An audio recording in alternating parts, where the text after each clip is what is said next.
السلام عليكم ورحمة الله تعالى وبركاته. كي دايرين؟ لاباس عليكم؟ كلشي بخير؟ تقبل الله منا ومنكم صالح الأعمال. اليوم كيف ما كتشوفوا جيت لكم بواحد الدسر اللي كيجي رائع جدا وسهل في الاستعمال. نتمنى انكم تجربوه وتردوا عليا. كنحتاجوا في المقادير عندنا واحد جوج باكيات ديال البسكويت، اي بسكويت تحصل عندكم ماشي مشكل. جوج حامضات، نص كأس سنيدة، واحد الفانيليا، 3 البيضات، معلقة كبيرة زبدة، ومعلقة كبيرة من مايزينا او النشا اللي عندكم.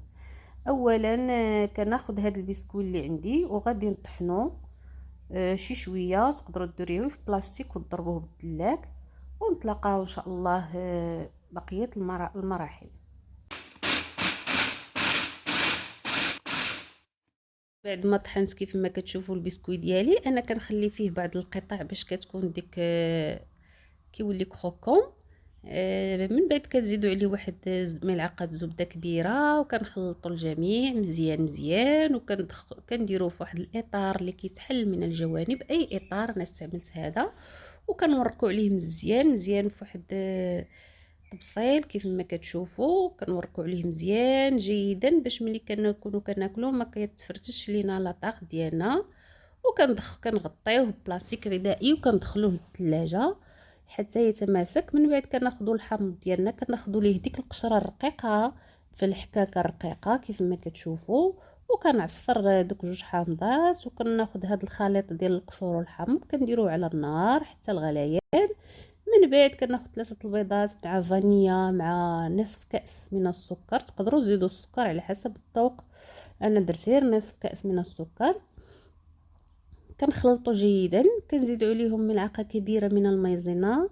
ومن بعد كنخلطوا هذا الخليط، وكنجيبوا الخليط ديال الحامض مع القشور، كنصفيو هذا العصير من القشور، كنوركو جيدا على القشور باش تعطينا ديك النكهه ديالهم. من بعد كناخذوا هذا العصير كنزيدوه على خليط البيض والسكر، وكنبقاو نحركو بشويه بشويه. من بعد كنرجعوا هذا الخليط على النار مع التحريك على نار تكون خفيفة، مع التحريك جيدا باش ما يلتصقش لنا الخليط في القاع.